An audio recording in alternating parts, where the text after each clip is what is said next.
Hello from the Heartland. My name is Jenna, and this is SmartHER News. News when it matters and why it matters. Our SmartHER series features unique people who help us think and live smarter.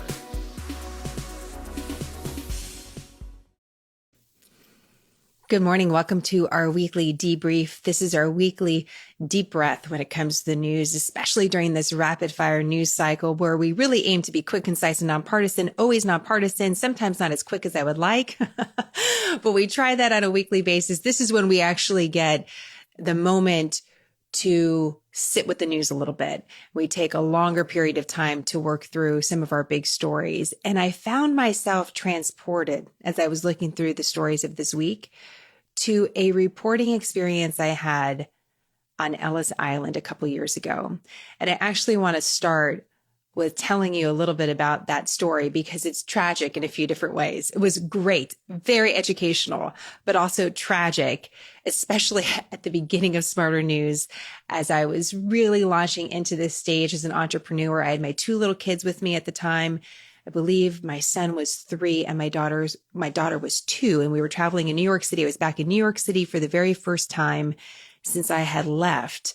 Sort of suddenly, this idea that I was going to leave my job as a national news anchor and fling myself into entrepreneurship was not something that I had in my mind's eye, but it's what happened. It was very rapid when it ended up taking place, when that decision came into effect. And so we were back in New York City for the very first time. And I had this contact on Ellis Island. There's a historian there. His name is Barry Moreno. Some of you will remember my interview with him. I've talked to him repeatedly over the years, but I thought this is going to be great. I'm going to bring my children with me.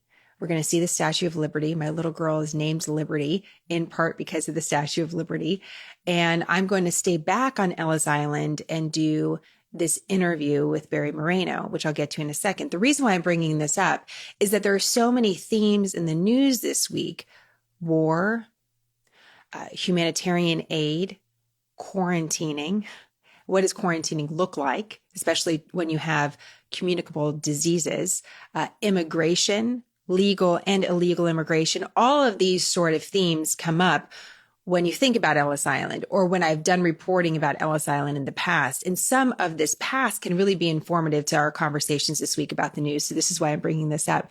So I was able to go into this area of Ellis Island that I'd never been before. And when you go into Ellis Island, it looks very much like it always has. There's this huge hall where people were standing and being processed, and you really feel like you've walked back in time. So Barry Moreno invites me sort of to the back where the historians work. This is great, right? We're sitting underneath this amazing glass skylight. It's like an atrium. You're sitting far away from where people can see you, and the sun is shining through, and in the distance you can see the Statue of Liberty, and you're surrounded by like these books of like piled up and people doing important work, and it just felt amazing. And so I was sitting there with my computer. We set up microphones, and I was interviewing Mr. Moreno, who's like just a fascinating guy and able to speak about history in the way that you always want a historian to speak about, which can draw the things that you never knew that are commonly thought about a past event, illuminate them and help apply them somewhat to our current experience. So he was just an amazing interview. So I'm sitting there and I'm just feeling so grateful. And we get to the end of the interview, his final answer. And I feel like that's it. We just had this great moment. I say, thank you so much. And I stop the recording, and then my computer starts pinwheeling. And you know what that means. I'm like, what's happening? What's going on? I had just done an interview like this previously with a historian in New Jersey, actually at Washington's Crossing, which is another story we've talked a lot about in SmartHER News. And so I thought it just needs a second. It's just hot. The computer's just hot. We've been talking for a while. That wasn't the case. I lost the entire interview. I didn't know it at the time. So I was like, okay, the computer, it's going to be fine. I sat there for a while, could no longer sit there, get the ferry to get back to Manhattan, get on the subway. I'm on the subway. My kids were back at the hotel with my husband, and I pull out my computer. It's still pinwheeling. I call Mac support. I didn't know what to do. I lost the entire interview. And that was a low point. I definitely still got the knowledge from the interview. And luckily Barry was amazing because I told him what happened and he ended up doing an interview with me. We just ended up I think we actually used Skype just a couple of years ago, when Skype was being used. Now we're all on Zoom all the time. But yes, that was, as I said, it was it's an amazing moment and a tragic moment at the same time. I've never made the same mistake. I don't do interviews that way anymore.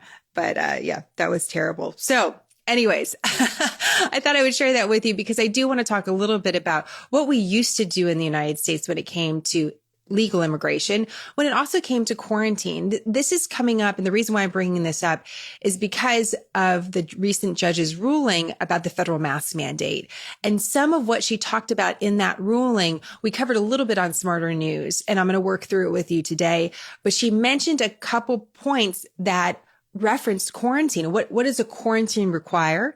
And we'll talk a little bit about that. We're also going to talk about the new immigration numbers that just came out this week. In any other news cycle, this would be driving the news cycle. I mean, these are the highest numbers of encounters that we've ever seen in modern data collection. There's a reason why I'm saying modern data collection. There's a reason why I'm saying encounters.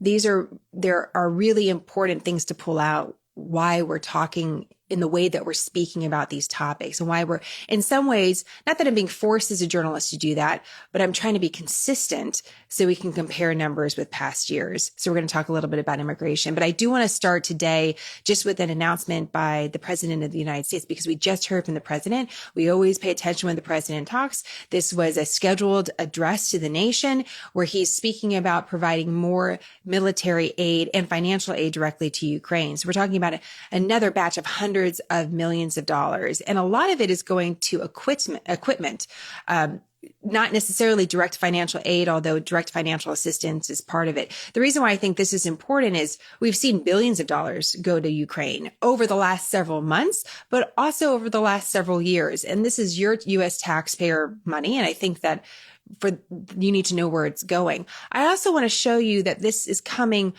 in an interesting 24-hour period. So we're getting this announcement from the president. We're also seeing, this is the latest map from the Institute for the Study of War. This is what we've been referencing in the past. So this shows us what's happening in Ukraine right now when it comes to Russia's war on Ukraine. You can see that the areas around Kyiv that used to be bright red, where we're continuing to watch conflict, all the way also in the north along the border with Belarus and with Russia, we're not seeing red there at all anymore. All of the fighting is in the eastern part of the country, where in the past there has been fighting for about the last 8 years, not in the huge swath that we're seeing. It certainly has expanded. But in this particular area, there has been conflict ongoing for years. And so one of the things the president said today is that the equipment that will be provided directly to Ukraine to support their efforts is going to be specific for this type of war fighting that we're seeing on the ground here.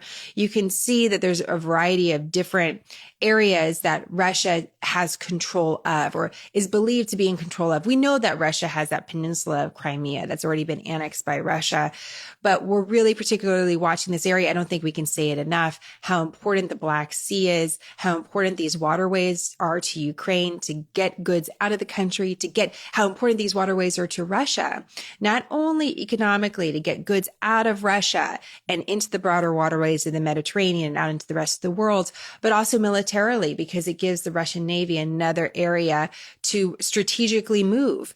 And so it's not just about what's happening in Ukraine. We have to also watch what's happening on the water here. This is a big part of the coastline for Ukraine, and we don't want to forget it. In the meantime, here's what Russia's doing. You might have heard a little bit about this. If you haven't, I've actually linked to it on our website as well. Excuse me.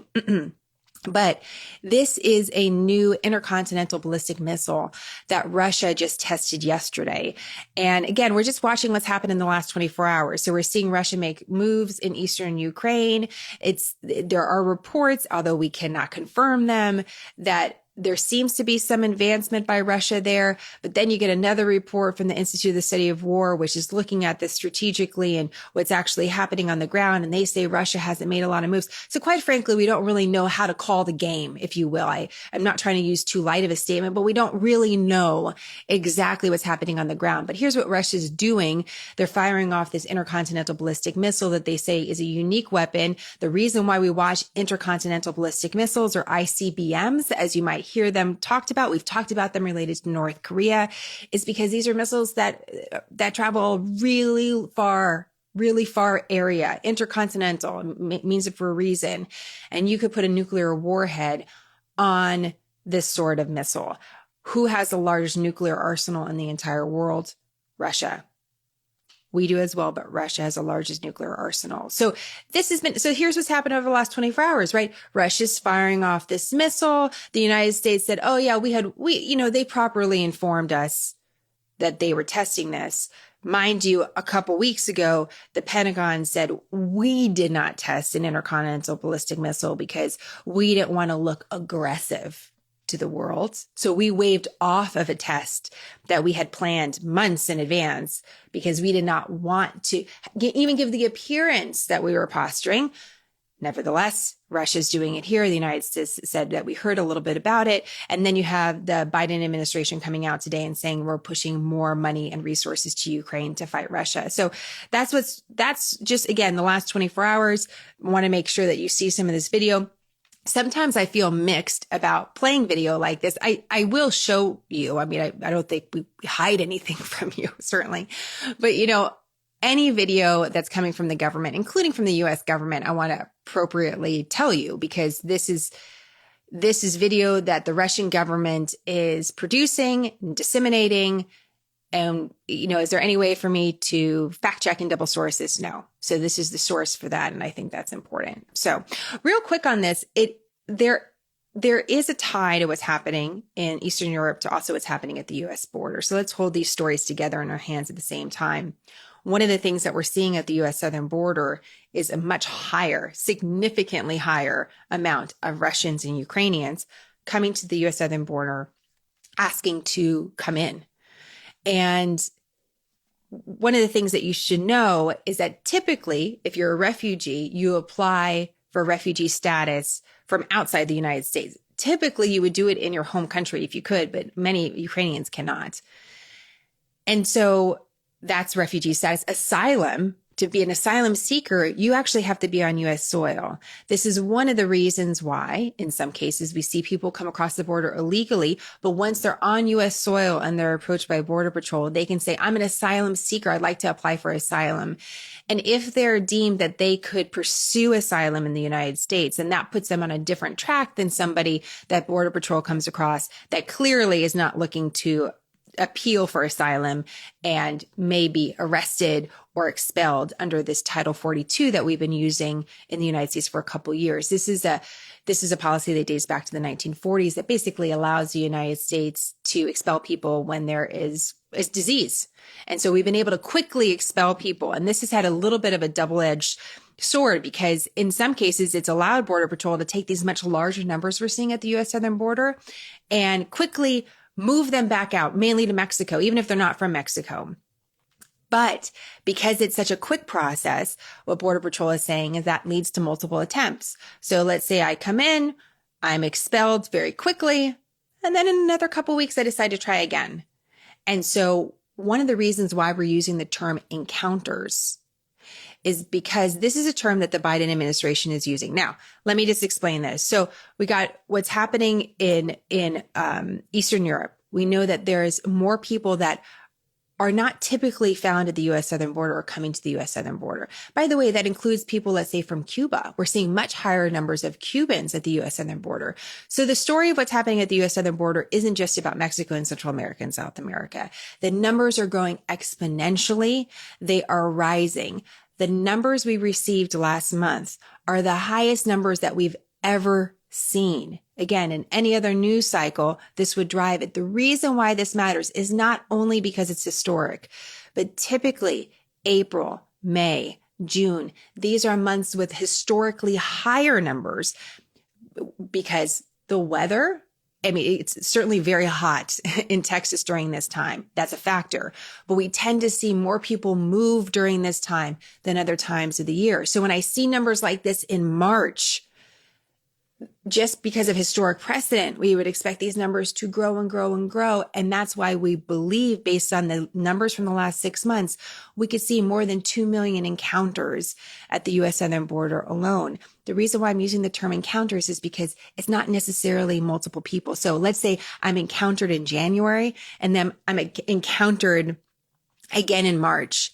You know, it's the same person being encountered, and U.S. Border Patrol is saying, hey, there's a lot of these repeated attempts. But taking that for what it is, these numbers are still really high regardless. Even if you have repeat quote unquote offenders, you're still seeing historic numbers. And this is a major issue. So let's just talk about encounters for a second. What the Biden administration is calling encounters, this umbrella term to refer to anyone that's encountered if they cross the southern border. So someone like, let's say like myself, who's traveling with a child, who's applying for asylum, I could be encountered. I'm not arrested because Border Patrol says, yeah, she actually has a argument for asylum. We're going to allow her to go through the legal proceeding to do this. I'm typically, in this case, able to stay in the United States pending my case coming up. But let's say I'm not traveling with a child, I'm traveling with a criminal organization and I'm expelled or I'm arrested. All of that is under encounters. What the Trump administration used, and the Obama administration as well, is the term apprehension. Apprehension was the same thing basically as encounters, but apprehension in some ways can insinuate that I've been apprehended by the government, that I've been taken into custody, that I might be arrested. And that is true. I might have been, but I may not have been. And so that's why you see different administrations use different terms. Guess what? We've seen this for the last several decades. So why do we say this is the highest number in recent modern data collection? Is because we're trying to compare the number to the number one available data that we can get easily, but also in a consistent way to previous administrations. And that gets real messy because different administrations want to use different terms. They want to put forward a different portrayal on immigration. And so let me give you another example. We used to use the term deportation quite often, right? Deportation is a legal proceeding. That means I was found in the United States. I shouldn't be here. I'm going to go through a legal proceeding and then I'm going to be officially deported. Well, I could also be removed. That's deportation, but maybe I didn't go through the full legal proceeding, but I was removed, or I could be returned, which means that I didn't go through the legal proceeding, but in some way it was negotiated that then I would just go ahead and be returned, not necessarily to my home country. Again, I could just be returned to Mexico. And so if you really want to slice and dice through all these terms that the Bush administration used and then the Obama administration used and the Clinton administration, I mean, it gets very messy. I choose typically to follow what the Justice Department's using at the time. And right now I'm going to use the term encounters, although I want to be very clear that in some cases, people that are encountered are arrested. Sometimes they are apprehended. They are mostly, if they're encountered, at one time in U.S. custody, not necessarily because I am legally detaining them, but because if Border Patrol comes across a group of 100 people, suddenly Border Patrol is going to take them into our care. What happens if someone's sick? They don't get left. They're not getting left there on the side of the road. They're getting care. And so they're then brought into government custody in some capacity. And these different legal definitions can get very confusing. So I just want you to be aware that when we talk about, 2 million encounters at the U.S. border, we're saying that in part because you could see repeated people being encountered. But, to a U.S. Border Patrol agent, they're still encountering these high numbers. They're not like, oh yeah, that's that guy that I encountered before. No, I mean, these are really high numbers that they're encountering. These are individuals that are coming across every single month. And yes, maybe they came across in previous months, but it doesn't matter. It's still requiring the same amount of resources to deal with who is being encountered. Does that make sense? So even if it was a repeat offender, I'm still having to deal with the people that are in front of me if I'm Border Patrol. So,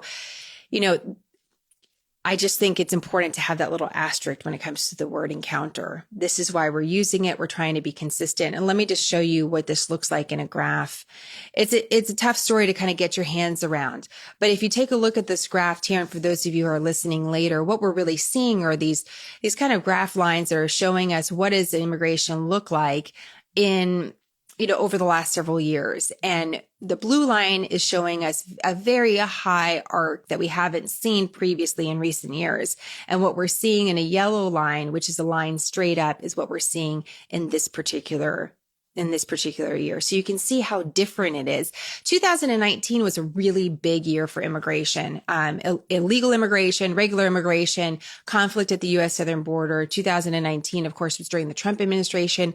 That you can see in orange, and you can see how different the last couple years have been. The red line is 2020, which is, when the pandemic hit and the border was completely shut down. Not a great year for comparison sake. So we're going to use the other lines that show, well, this is what things look like right now. And again, the statistic, the pace is really significant. I want you to know about this for a couple of different reasons. Number one, let's just talk about caring about people. We don't want people to get hurt. I actually care about you. We actually care about each other. And what's happening at the U.S. southern border is good for nobody. It's not good for anybody. We don't want to incentivize human trafficking. We don't want to incentivize more people coming to the U.S. southern border and trying to come across illegally, even if they are applying for asylum, because that's bad news. That puts them in a really bad situation. And let's say they come across, they're not encountered by Border Patrol. They want to apply for asylum, but they're kind of aimlessly moving in America, trying to find their place. That's not good. They can easily be exploited then. So this is not good for anybody. We don't really talk about illegal immigration or asylum seeking in this way. The reason why the border matters is because we don't want that happening to people. We don't want families risking their lives to try to come across the U.S. southern border to apply for asylum. We want to figure out a better way to care for people, right? We don't want that to happen.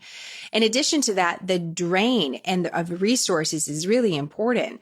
The amount of money that it's taking to patrol the southern border, the amount of money it's taking for resources to care for people along the U.S. southern border matters. And then politically, we know this is a major issue. It comes up every election.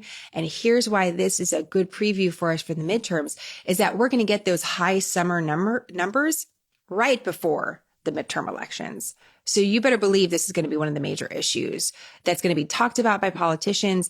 And both Democrats and Republicans have had opportunity to lead on this particular issue and try to figure out some sort of immigration reform. There's been talk of, temporary worker programs, all sorts of things.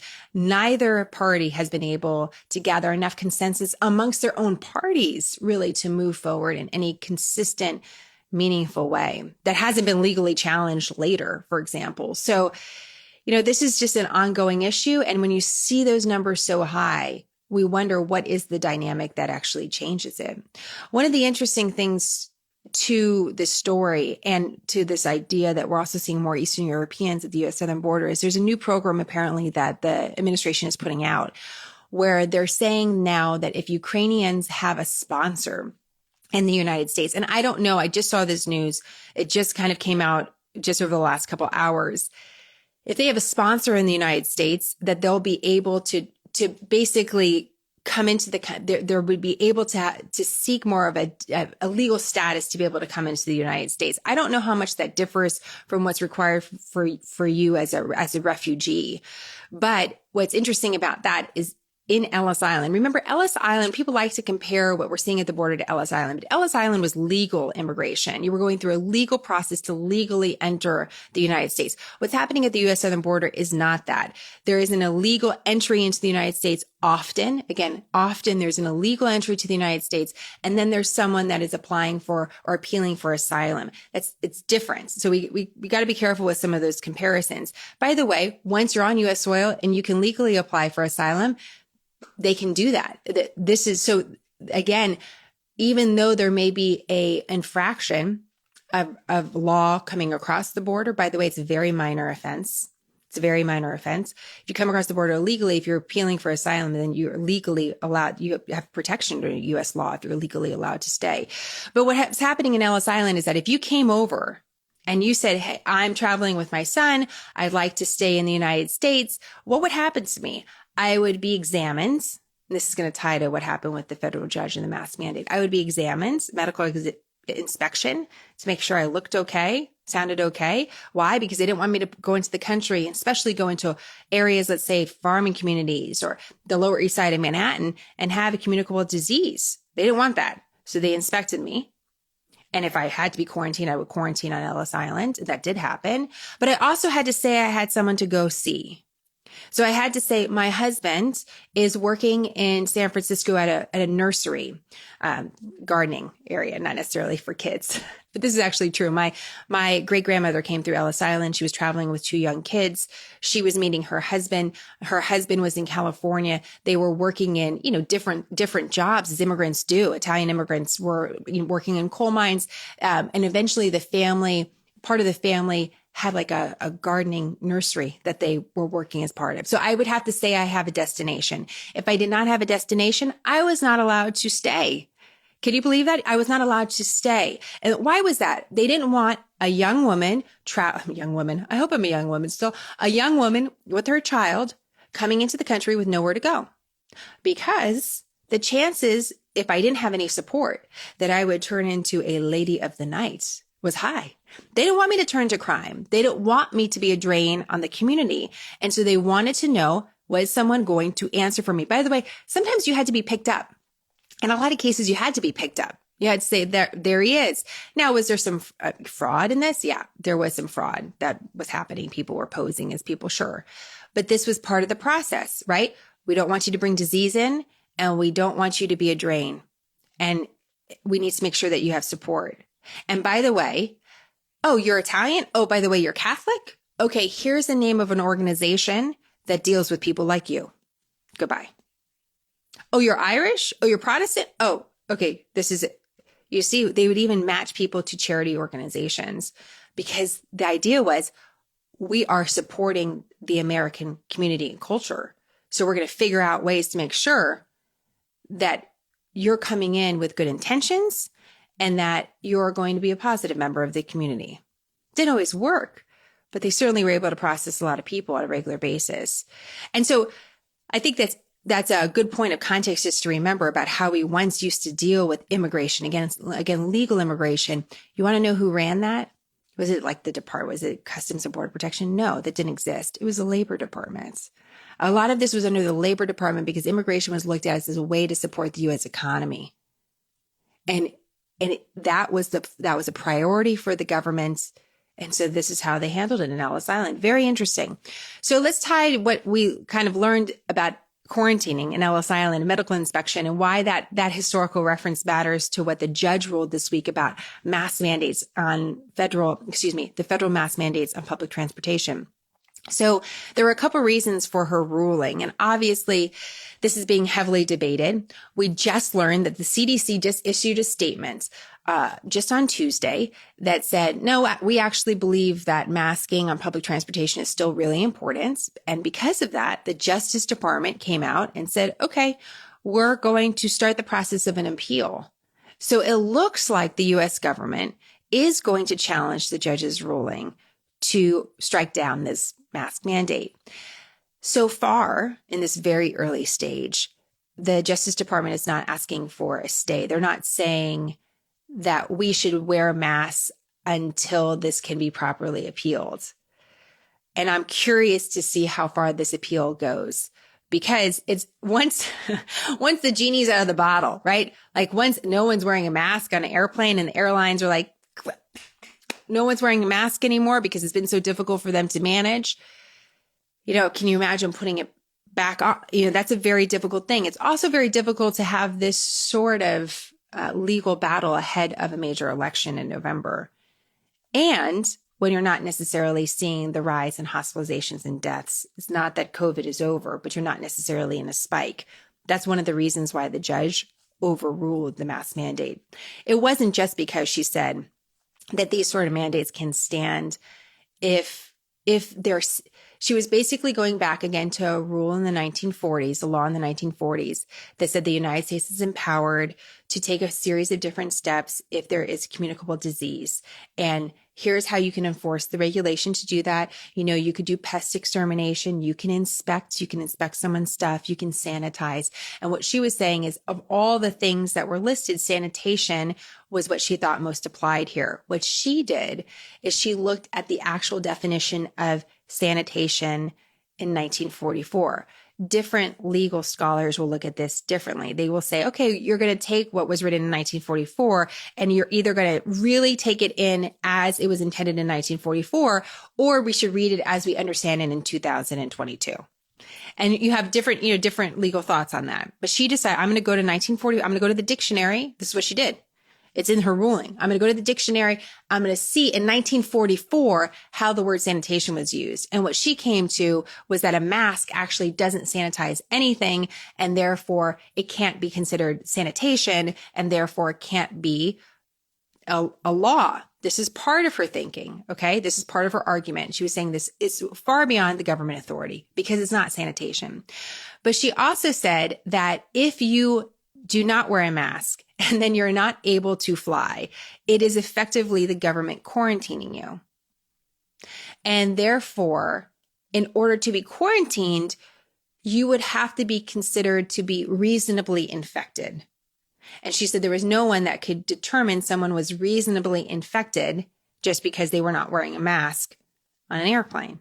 This was, again, going back to the past. The other thing she said is that the government didn't follow proper procedure. So they put in the mandate in effect without 30 days of open public comments. And the people that were suing over this were saying that they felt increased anxiety because of wearing masks. One of the reasons why they were suing. And she said, if you follow proper procedure, someone like this would have been able to appeal to the CDC and say, hey, I don't like this because I'm not able to follow this because of X, Y, and Z. She said you didn't do that and you had time to because we weren't in a period where there was an upswing of hospitalizations and death. It wasn't an emergency period, part of the pandemic when this went into effect. It just sort of went into effect and you were wrong. So these are a couple of the reasons why she made this ruling. So we'll see. We'll see what the Justice Department does and whether or not they really want this fight. If they really, really want this fight, we'll see an appeal. We'll see what happens.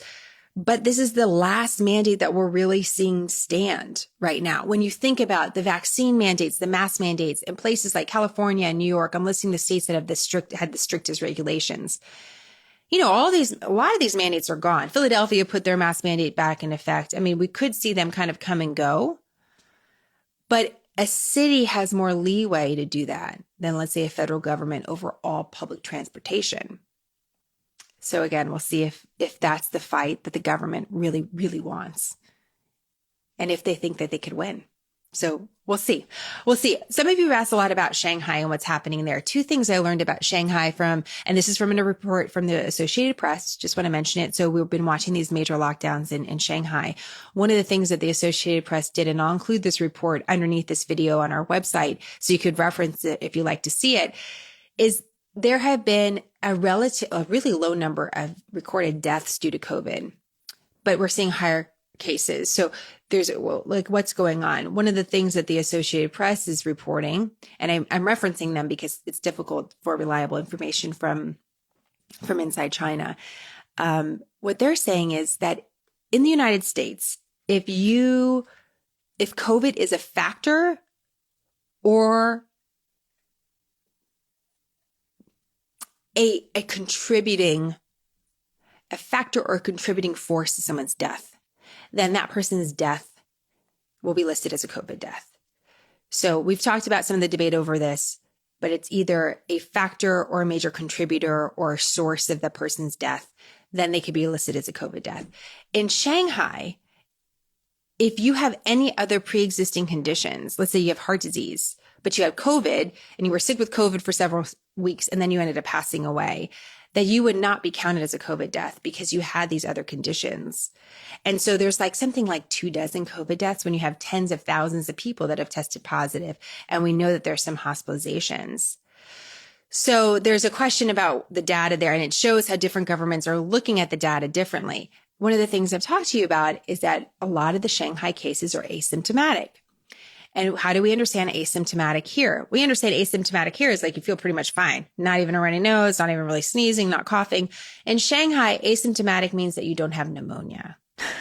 So you could be coughing and sneezing and they would consider you asymptomatic. You have to have a X-ray of your lungs that show you that you have pneumonia to show that you have symptomatic COVID. Otherwise, the sneezing, the coughing, considered asymptomatic.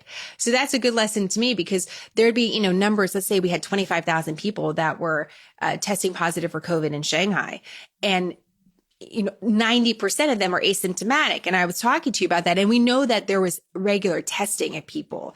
So people aren't going in and getting testing just because they're sick. They're getting tested regularly. So the idea that they could find asymptomatic cases, that you get a positive case, it seems totally plausible. But now we're learning, well, maybe they're asymptomatic cases. We're not exactly what we would consider asymptomatic. And there's really a question here as well. So when we say that we're asymptomatic, like, are we really asymptomatic? Are you sure you don't have a little cough, a little something going, a little fever, a little something like that, Well, a lot of moms are walking out around saying they're totally fine when, we're like, hacking up, it's allergies. It's allergies. It's not anything else, So anyways, I thought that was a really interesting point. I know that's a big story that a lot of you have really had a great interest in. So we'll continue to watch that. But I'm curious what you think. If there's any other questions that you'd like to go over before we end here today, we've covered a lot of really big topics. And I think really one of the big things that we come away from the news every week, and I don't mean to repeat it, but that it just is so true in our lives, and it's so true in the news that words really matter. How we're using them, what we're inferring by them. It's a center for all of these different stories that we just looked at, whether it's immigration or mask mandates or others. So if you have any other questions before I jump off, you guys have been so great today, and I really appreciate all of your support. This has been such a kind of a time that I feel like we have a little bit of a pause. There's a little bit of a sort of this pause in the news. I don't know if you sense it as well. We have a lot of really big stories. And in some ways, they're sort of competing for bandwidth. I'm watching some of the news that is getting distracted on, I don't want to say it's almost like more media stories rather than actual news stories. The media really likes to cover itself. I don't know if you guys have noticed that. But there's a lot of that. Some of you are asking about what's happening in Israel and what's happening between Israelis and Palestinians and that conflict that's ongoing. We've been looking at what's happening in Israel over the last couple of weeks separately from this.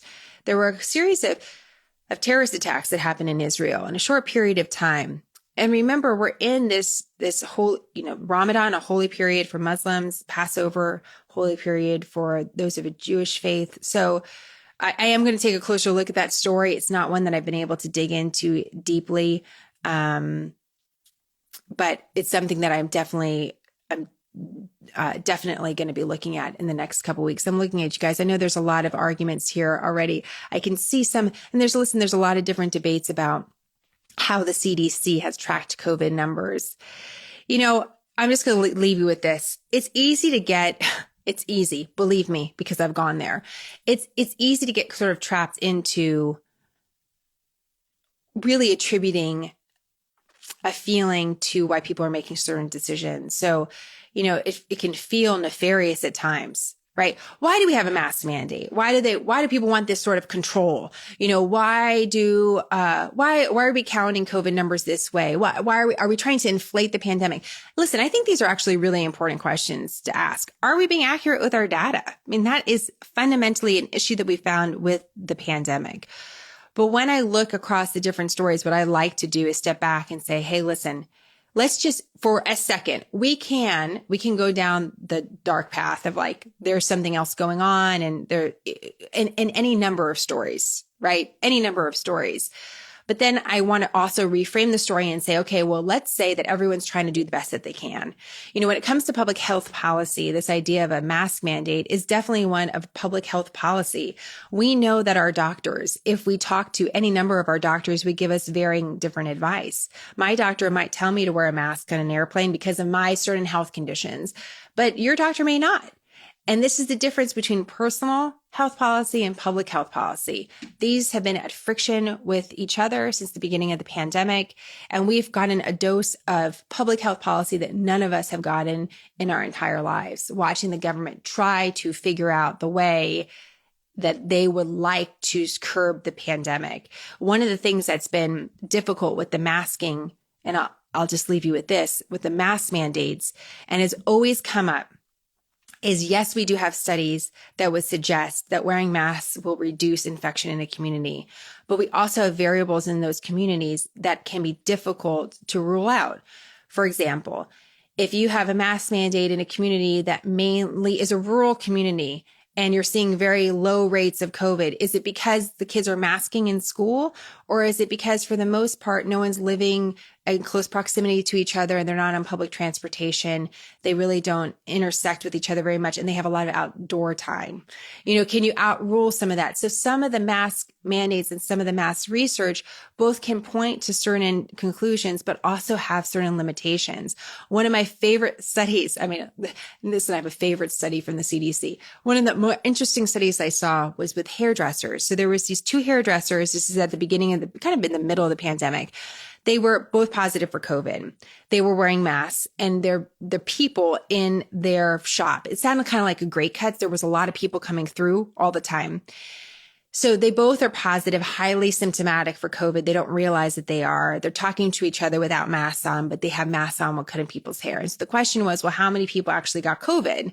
And the answer was zero. Zero of the people actually got COVID. And the CDC was like, see, it's masking, right? They're masking. The people are masking. No one got COVID. Masks work. But then you also have the exceptions, which are, well, how long were they actually cutting someone's hair? How often was the hairdryer on for ventilation?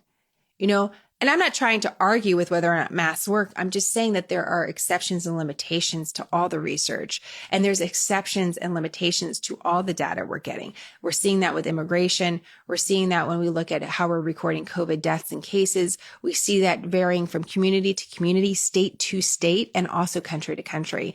And so that's why it does get difficult to compare. And we just have to recognize those limitations. We don't have to sit with them. We just have to recognize them.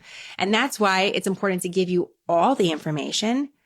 So then you can decide, well, do you believe that no one got COVID because they were wearing masks? Or do you think it was because of the hairdryer? Because most of these were quick cuts. What was the reason? Or maybe they weren't at a certain point in their infection. They weren't they were symptomatic for themselves, but maybe they weren't at the highest point of contagion. It's tough to know. This is one of the things with mask studies. We don't know if everyone was wearing the mask the right way. We don't know how secure the masks were. We don't know what kind of mask they were wearing. This all comes into effect. So that's why I think you lay off all the information on the table and then you decide what you think of it. I think that's the best way to go about this. So anyways, those are just a couple of things I think to think about today. Really appreciate all your support of SmartHER News. I look forward to hearing more on what stories you'd like to hear more about next week. So keep me posted. So questions and comments, always let me know, and more on all these stories on smarternews.com. I'm going to post a couple of links to the stories that we covered underneath this video on our website and on YouTube. So you could reference if you'd like. And always remember, all of our audio goes on Apple Podcasts. So if it's easier for you to listen to this on podcasts, I want it to be as seamless as possible in your life. All right. Have a great day. And I'll see you with more on smarternews.com. Bye, guys. Quick, concise, nonpartisan, SmartHER News, a refuge from the storm. I'm Jenna. Thank you for choosing SmartHER.